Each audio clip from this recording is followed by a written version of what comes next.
দেখুন, আমরা অনেকেই শনিকে প্রসন্ন করার জন্য বিভিন্ন উপায় করে থাকি।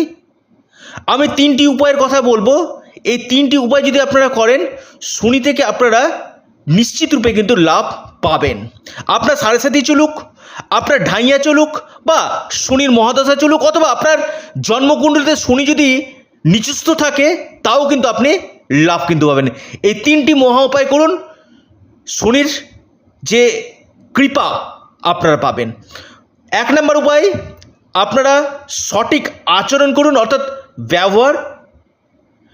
2 নম্বর যে পয়েন্ট, সেটি হচ্ছে আপনারা সঠিক রত্ন পরিধান করুন।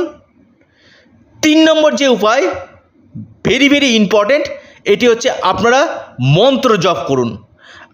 অর্থাৎ এই 3টি উপায় যদি আপনারা করতে পারেন,